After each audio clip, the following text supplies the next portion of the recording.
আমরা যে বাজারে এত স্যালাইন দেখি বা বিভিন্ন রোগের জন্য যে স্যালাইন দেওয়া হয় মানুষকে, এই স্যালাইনের ফোঁটার দিকে আমরা সবসময় মনোযোগ দিয়ে তাকায় থাকি যে ফোঁটা পড়তেছে কিনা, জোরে পড়তেছে কিনা বা আস্তে পড়তেছে কিনা।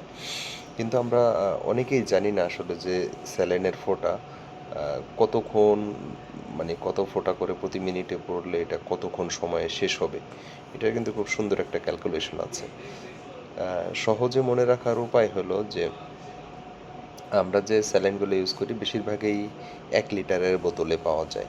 এটা অনেক সময় ৫০০ এমএলেরও পাওয়া যায় বা ২ লিটারেরও পাওয়া যেতে পারে। কিন্তু কমনলি ইউজ করে ১ লিটারের। ১ লিটারের একটা স্যালাইন যদি প্রতি মিনিটে ১০ ফোঁটা করে পড়ে, তাহলে সেটা শেষ হতে ২৪ ঘন্টা লাগবে। এটা হলো সবচেয়ে সহজ ক্যালকুলেশন। এখন যদি আপনি ফোঁটার পরিমাণ বাড়ায় দেন তাড়াতাড়ি শেষ হয়ে যাবে। যদি আপনি প্রতি মিনিটে ৩০ ফোঁটা করে দেন, তাহলে ফোঁটা যেহেতু ৩ গুণ বেড়ে গেছে, সময় ৩ গুণ কমে যাবে। তার মানে সেটা ৮ ঘন্টায় শেষ হয়ে যাবে। যদি আপনি ফোঁটাকে দেখা গেল বেশি স্লো করে দেন তাহলে টাইম বেড়ে যাবে। সাধারণত একজন অ্যাডাল্ট মানুষের জন্য যাদের অপারেশন হয় বা যারা মুখে খেতে পারে না তাদের ৩ লিটার স্যালাইন দেওয়া হয় ২৪ ঘন্টায়।